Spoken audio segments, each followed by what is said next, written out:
So the seventh episode of What If came out today. It is an episode that I have been looking forward to, despite not knowing what the concept was going to be. Well, I was looking forward to the episode that was going to have Party Thor in it. This episode had Party Thor, and on that specific front, I think it did it. I think it was really good. As a whole, it wasn't one of the stronger episodes.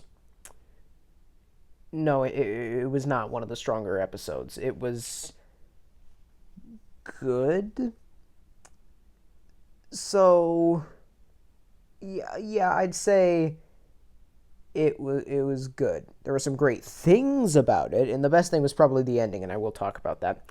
Let's talk about some negative stuff first. It is so blatantly obvious that they didn't want Heimdall to speak throughout this episode because he appears a couple times and all he does is go like and glare menacingly. Because I mean, like with some of the other actors, you could get somebody to replace like Chris Evans or Brie Larson or I don't know anyone, but I don't know. You just no one has a voice like Idris Elba. You can't replicate that. So yeah, there was that kind of bothered me. Anyway, um, Captain Marvel is in this episode quite a bit, and credit to Brie Larson. This Brie Larson does not voice Captain Marvel in this episode. The character is just as boring as she usually is. So I guess not all of the character's inherent faults can be attributed to Brie Larson's performance. It's just the writing in general that's bad. So I guess good for you, Brie Larson. It's not all your fault that this character sucks. But at the same time, the character is still really boring. So, yeah. Jane Foster is in this episode quite a bit. And Natalie Portman seems not at all invested in the performance here. Like, she just seems so bored by every single line. Like, she knows she's gonna have a lot to do in Thor: Love and Thunder next year. She probably figured, well, I don't have to give it my all for this. I'm giving it my all for that. I can only give my all in one place at a time. But I mean, she's not like terrible. She just doesn't seem that invested. I mean, she's better than she was in the prequels, but yeah, I mean, at least they're not delivering lines like, "You're so beautiful." Well, it's because I'm so in love. No, it's because I'm so in love with you. So love has blinded you. Whatever. The prequels suck. That is a fact. No, it's not. That is my opinion. But anyway, Darcy is in this episode, and I think that WandaVision did a good job at improving her character. I think she was even kind of mildly funny in WandaVision, which is very much unlike she was in the Thor films. The first two, at least she wasn't in Ragnarok. And here, she is yet again not funny. So that's just great. Just whoop-de-doo. Yeah. Yeah, she was not funny at all. No. Then we get to the good stuff in the episode. Well, I mean, some of the good stuff can kind of also be in the bad section because overall, the episode had a very, very thin plot.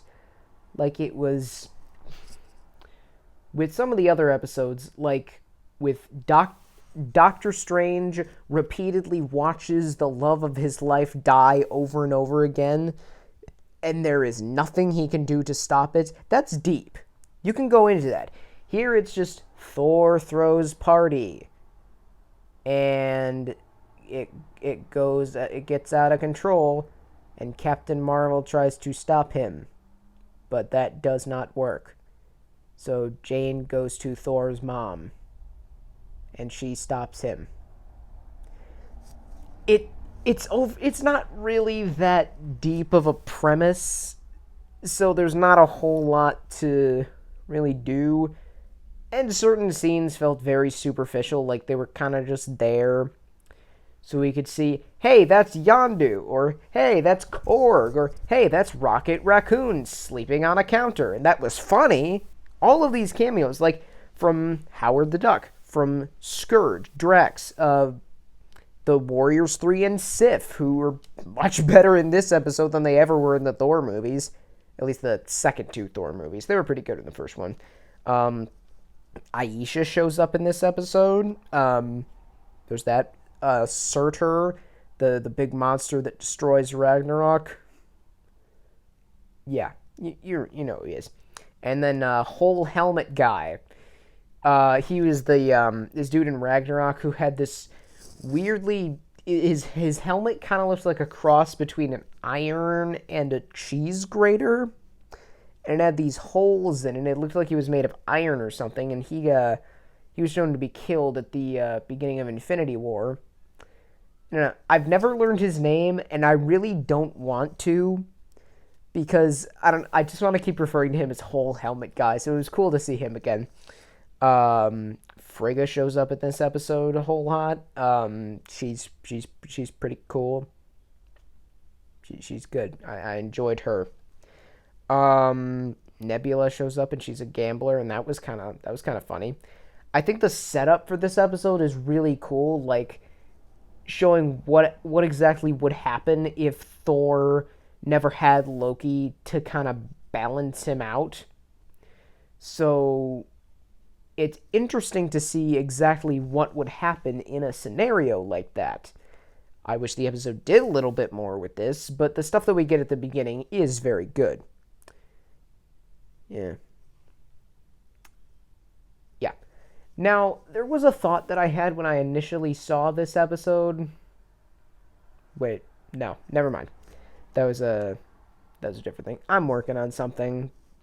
I've been very busy. My head is all mixed up. So, there was one thing that kind of confused me. Like, Thor and Captain Marvel pass by this one lady who's like reading a book and just smiling, and you can only see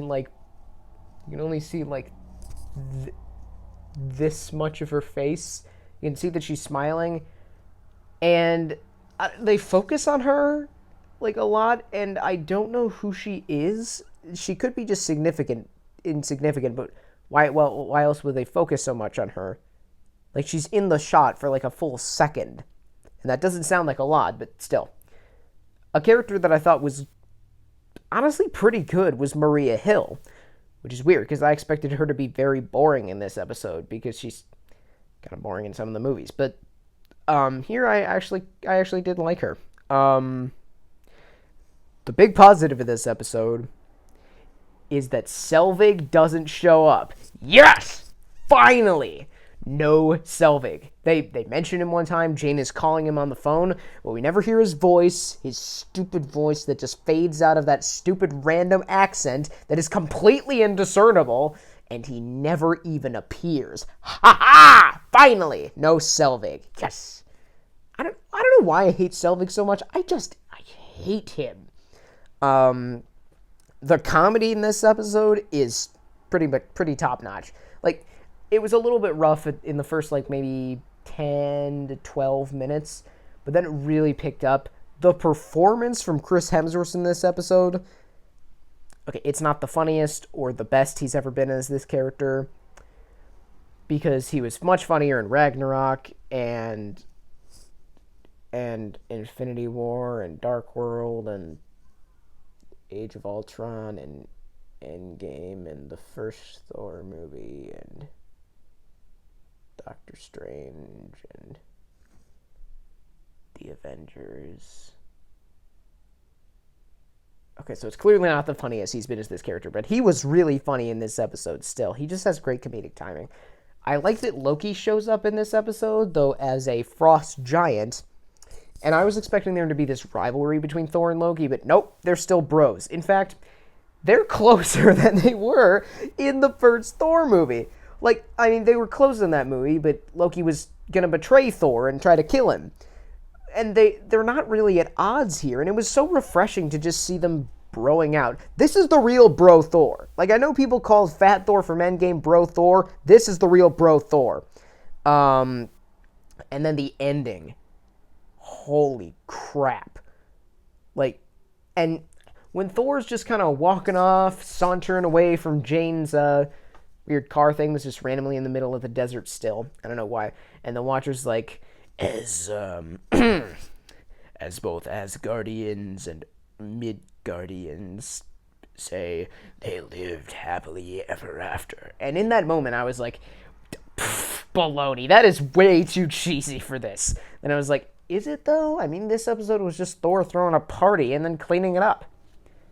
Maybe it is going to end with a little bit of cheesiness. There's this big dramatic music swelling and it was absurd. And then the Watcher's like, wait, what? And I was like, what's going to happen? And Thor's just looking all confused. Thor's facial expressions were like great in this episode. Yeah. And then this like weird portal looking thing opens. It's a different portal than any that we've seen before, I believe.